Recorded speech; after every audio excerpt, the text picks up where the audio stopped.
Η επόμενη συζήτηση είναι με τη Σάρα Κολάτα και το θέμα είναι lead generation σε έναν ψηφιακό κόσμο.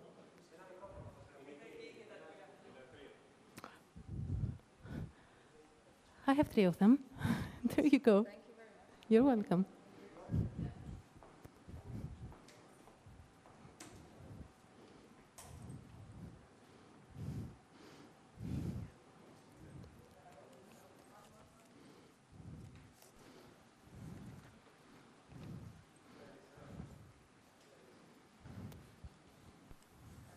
Hello, hello. Oh, bravo. Now you can hear me. So, yeah, actually, I love this topic. I already told you I'm fascinated by business, but digital transformation kind of stands for what you do online in order to put your name out there. And there's a lot of different things that are important nowadays for positioning. And lead generation is one of those things that not everyone fully understands what it's about. But I really think that in today's society and the technological age that we live in, it's extremely important. So let's move to my presentation.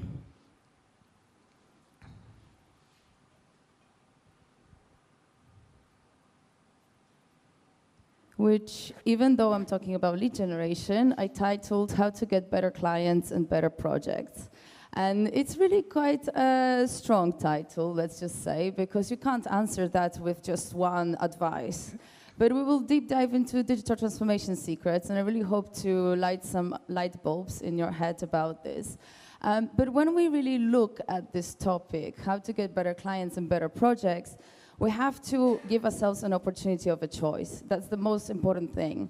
And so that choice comes, first of all, from numbers. Therefore, in business, everything is a number, and just like we talked now about numbers and money, you have to give yourself possibilities, and you need to have a really good in-look into those numbers, right? So the same comes with marketing. Actually, can I have to control my presentation better? Thank you.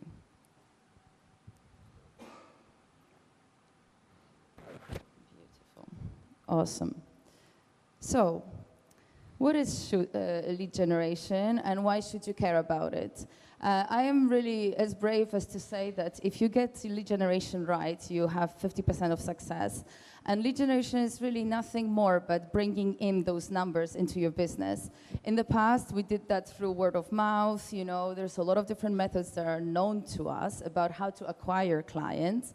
But nowadays it's easier. It's much easier through social media and a lot of other things that you can do online. So get it right, and you have 50% of success already in your pocket. But first and foremost, let's talk a little bit about the people that you serve with your projects. We did mention already today how important it is to know your client and to know why and who are you working for? Who do you actually want to serve with your architecture? But once in some sort of business event, I saw this example and I really loved it. And it stuck with me because it kind of talks about how we establish a persona, a marketing persona, or a persona that we want to actually serve with our projects. And sometimes it's a very vague description, you know. We want to, let's just say, you know, serve the high-value clients. Okay, awesome. Yeah, you want to work with the people that can pay you. That makes a lot of sense, but what more? Do you know perhaps enough about that person to know how to identify that person, either in a real-life scenario or online? And this is where it gets really important, because you should be able to have those answers. And this example is really cool, because you see here like 4 things that could potentially describe your ideal client, but those 2 individuals are actually matching the same description. However, as you see, they're completely different.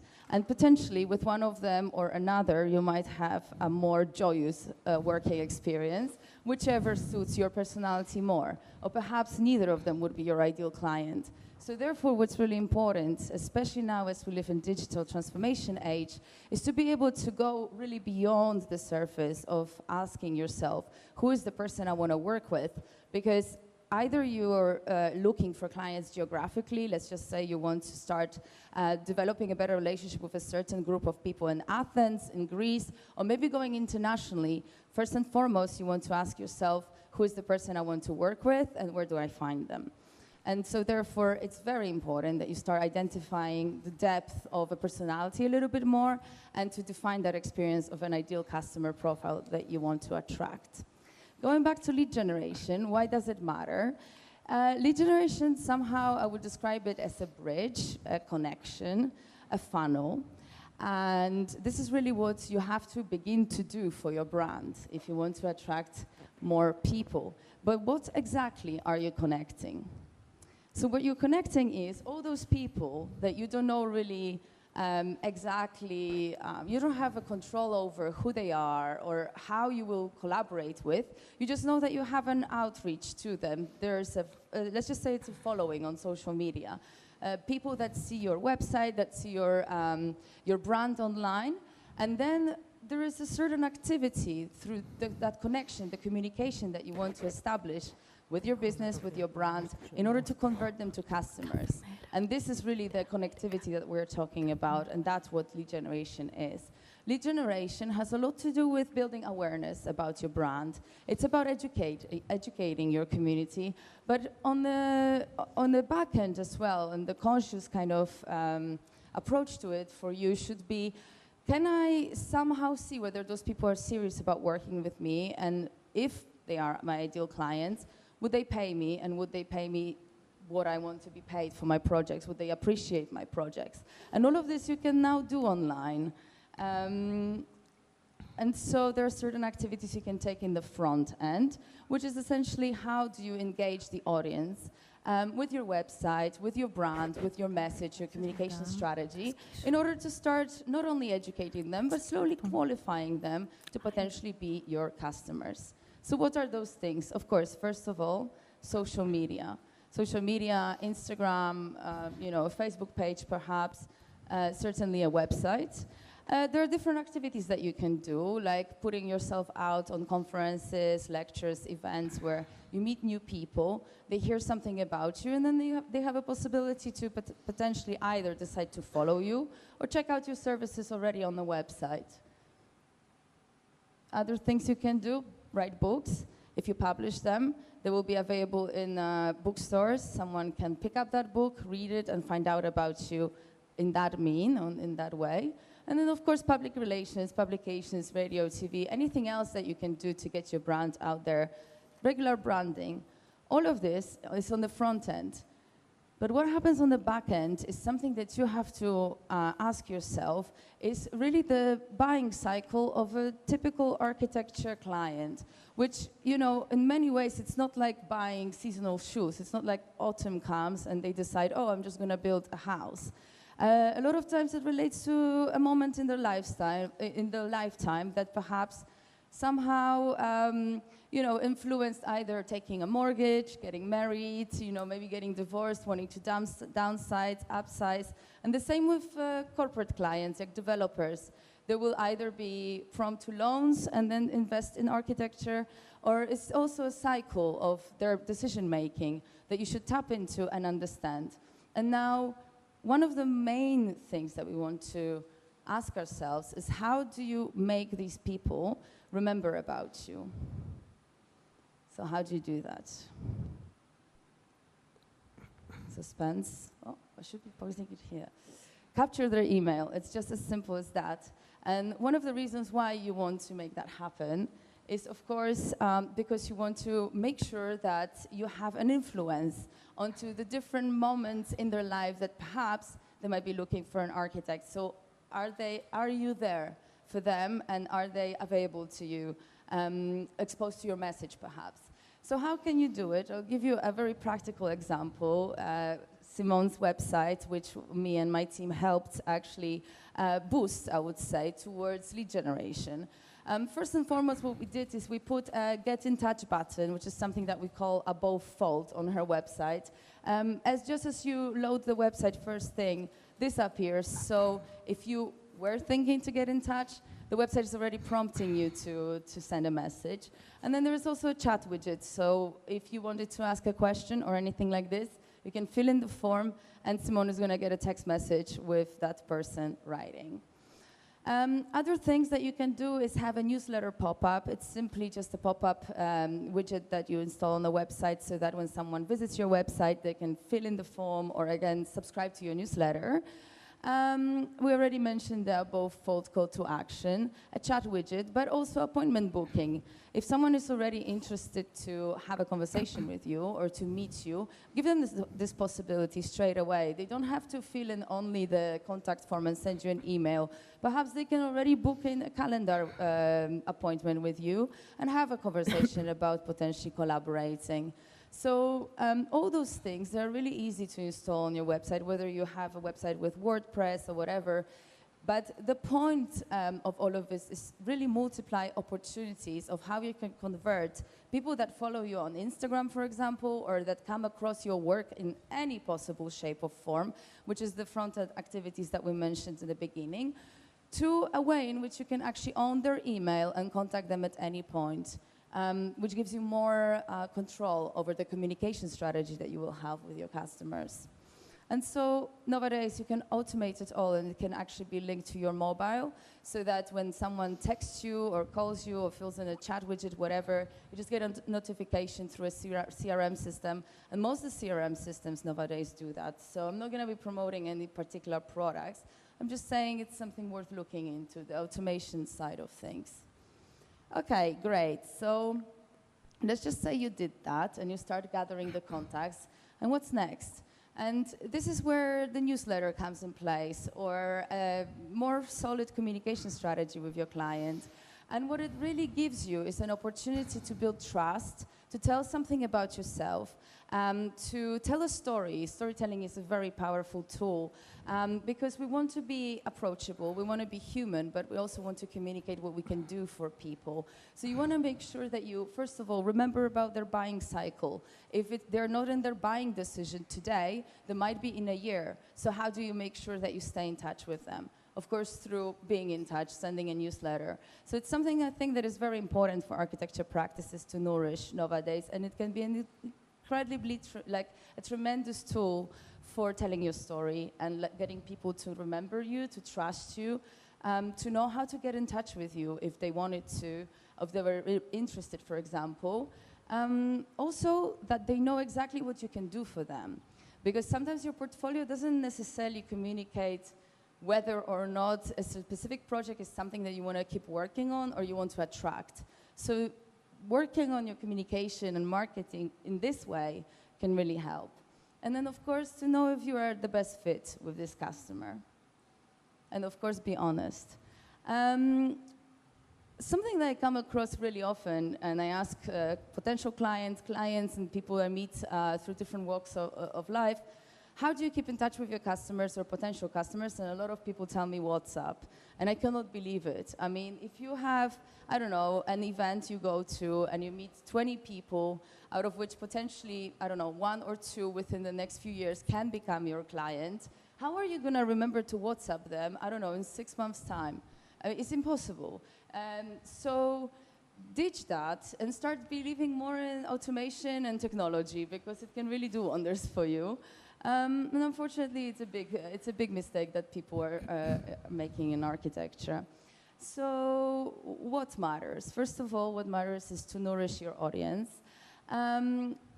Knowing your moment, what that really means is know when to tell a certain part of a story and to build a suspense or to present different aspects about yourself. And you can also evolve within this storytelling to teach more about, to teach the customers or the followers or the potential customers more about yourself, but in the same time to give good opportunities for people to get involved. So identify key projects perhaps that you want to work on and communicate that in your newsletter. Every now and then giving an opportunity to call out for that particular project and that particular client and saying, hey, if this is you, get in touch with me this week, get in touch with me now. So know your moment, give opportunities, it kind of feeds into what I just described. Educate, very important. Especially, don't forget about telling people about the methodology that drives your design practice. There is a lot of things we care about as designers, and it's not just the aesthetics. We want to change the world, maybe we want to be more sustainable, maybe we care about people, places, whatever it is. Make sure that you tell that, because sometimes a person might not be extremely attracted to your aesthetic, but they will be attracted to what you represent or who you are or your message. And that can be a very powerful way to connect with a potential customer. So don't forget that having this kind of influence on people really allows them to get to know you better and to see who you truly are and what you care about.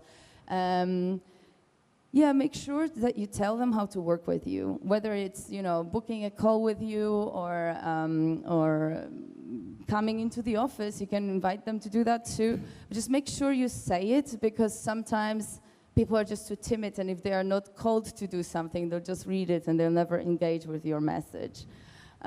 Give people purpose. That again goes back to the methodology. If you share your passion and you say what matters to you, they will connect with it and they will find more purpose behind working with you. Inspire, of course, that doesn't need explanation, and help people imagine exactly what you can do for them, what you can build for them. So that's where the communication of your portfolio comes in play.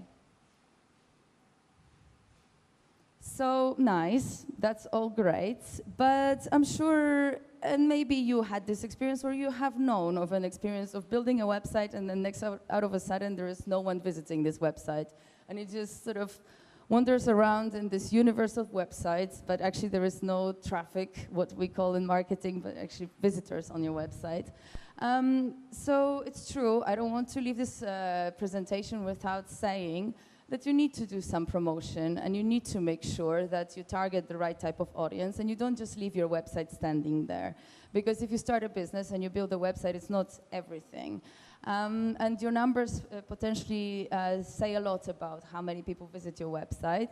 So you need to make sure that you promote yourself, promote the website, not only through all the front-end activities that we mentioned, which is, getting published in different papers, or speaking, maybe book writing, social media, all that stuff, but also putting some attention to this, and I'm sure your marketing team can help. Digital targeting is easy. Building communities, being part of communities, especially communities that you want to influence. So maybe your geolocation community, the type of economic or intellectual community you want to influence. All of these people to be exposed to your website. Scrapping competitions, what that means is looking at the people that follow your competition. You can see that on social media, and perhaps trying to position yourself more in front of these people too. Especially if you aspire to get those type of customers, you want to ethically also hack your competition. And it's something that there's a lot of different tools, digital marketing tools online that can help you do that. LinkedIn outreach is simply looking for your customers on LinkedIn and contacting them through a chat widget. There is also tools that can let you do that on automation. Networking, this is something that we're familiar with as architects. Traditional promotion, leaflets, perhaps going to events. Social media trends. Right now, for example, it's really hard to do reels, so just keep an eye on it and try to use it for your business. Cold calling sometimes is a great method. People in architecture are kind of afraid of it, but I think it works very well, and it can also tie into this whole system of lead generation really well. And then digital business cards, which is QR codes. So if you do meet people, just scan their LinkedIn, for example, so that you can add them through a QR code. Don't forget about that technology, because it really helps. Just really quickly, are we running out of time? No, we have time, okay. So something I wanted to mention is that online, things don't really die. We think that certain activities that we do online, like posting something on Instagram has only a livelihood of a few hours and then people forget. But, it doesn't take much for a person to check you out on Instagram a few weeks later or a few months later and find the messages that you've been communicating through that social media profile, you know, a few weeks ago, perhaps. So there are two different ways in which you can engage with an audience. One is active, which is essentially you preaching about your brand, mentioning it, and doing all those things I've already talked about. And passive is just essentially allowing for all that information that is already put online to do its job. And it does a tremendous job, and I think that anyone who ever had bad press online can understand how powerful that is, because it's very hard to remove a bad piece of press from Google, for example, and we want to avoid it at all costs. So appreciate the positive press that you build about yourself on social media as well, simply because online is forever, and all the things that you create, it has livelihood and can keep bringing people to your brand.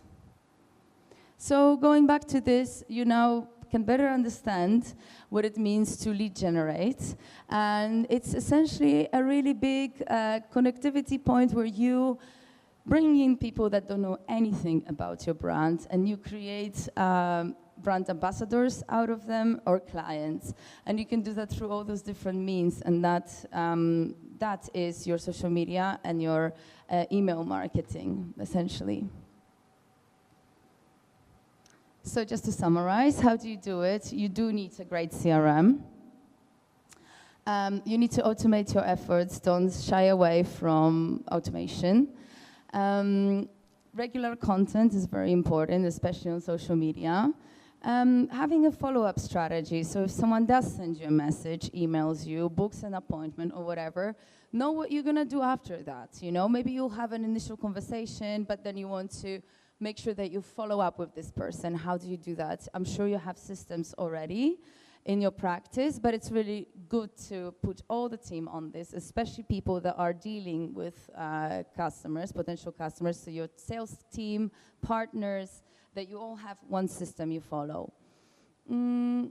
Yeah, and all of this essentially to integrate the activities you take online, how your website works, how your CRM system works, together with the sales journey of your customers. So just like I'm saying, what is the next thing after a call? Do you follow up with an email? Maybe you send them a survey. Maybe it's going to be a quotation. You can automate that and make sure that you track the progress also of the communications with those customers. And all of this is so that you can not only familiarize yourself with the sales system and the numbers, which business is about, but also so that you can generate more happy customers, especially the ones that you want to work with.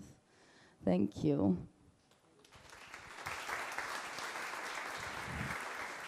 So, this is really insightful. Do we have some time for some conversation? Yes, we do, I guess. I think. Good. And maybe we can also claim for some extra. Does anybody have some questions before I begin, because I have lots? Any questions for lead generation? Okay, I'll get started. I'm getting rid of this. So, typically, a lead is an email, am I right? Yeah, it can be an email. It's essentially anything that has that you can own in your database. That isn't just a follower or a number on your social media. A lot of times, the number of your email list can be a really good indication of potential interested customers, because they already signed up, so they want to know more about you. So yeah, that would be what we could consider a lead. So let's assume that I'm an email, and this means that I'm a potential customer. Is there a process that you can nurture me into something more than an email? Because if you are to sell something to me, you definitely have to know something more about me. Yeah, exactly. This is why I mentioned it's really important to find multiple ways to engage with this audience, right? To give opportunities to have conversations, to tell your story, to show your portfolio, but then also maybe invite to events, right? You know, for example, Simone, right? You've been organizing like networking events in Belgravia just to engage the actual clients that she wants to work with. Going to local events is a great idea as well. So there's multiple ways in which you can do it. Just make sure that it doesn't end up with you exchanging a business card. It's really worth it to send people through a system like this so that you get their email, because then it allows you to potentially influence them for a longer period of time until they make a buying decision or they're in that buying cycle, which is what we want to target. The truth is that if you are a multinational organization with too many departments, you can build pillars upon which you can base your content marketing strategy. I don't know how easy it is when you're an office and how many areas and territories you can really cover in order to be relevant and be present at any possible time. I have a question from somebody in the audience, Michalis Mavroleon. You're one of the architects that has conducted his own event, ένα συνέδριο από την A&M. Και θα ήθελα να σε ρωτήσω, αυτό το συνέδριο με ποιο τρόπο χτίζει κάποιες σχέσεις με το υπάρχον πελατολόγιο σου και πιθανά μελλοντικό πελατολόγιο.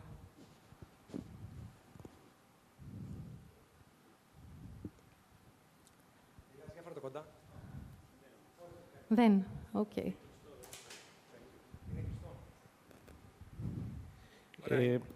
Εντάξει, ο COVID μας εμπόδισε. Για μας αυτό το ετήσιο συνέδριο έχει δύο σκοπούς.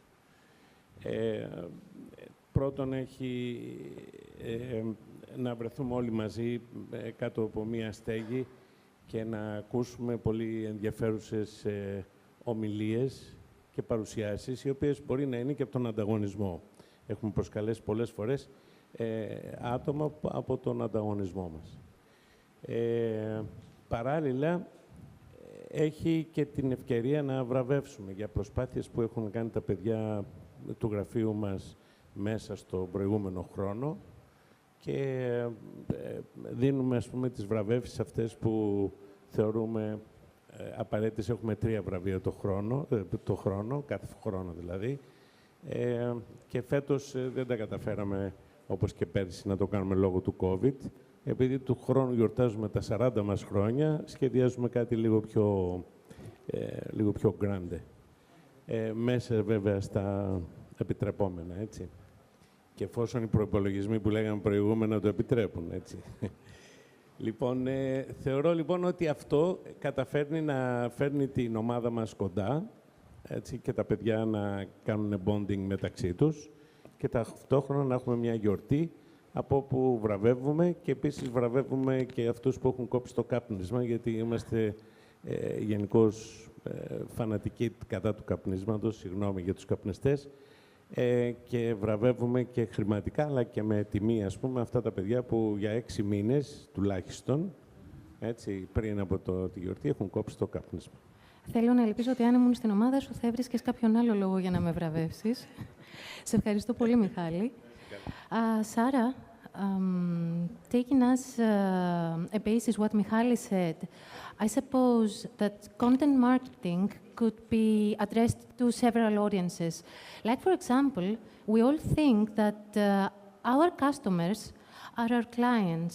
But since we talk about business, our customers are also other stakeholders, like, for example, our employees, or even institutions and laws within a country that we want to press for change, and we can use content marketing.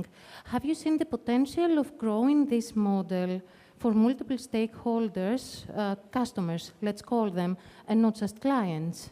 Yeah, so I think a good example is to look at so this is something that we covered actually at Disrupt in May. We had SOM talk specifically about the different well-targeted actions that they take in order to attract a very specific project.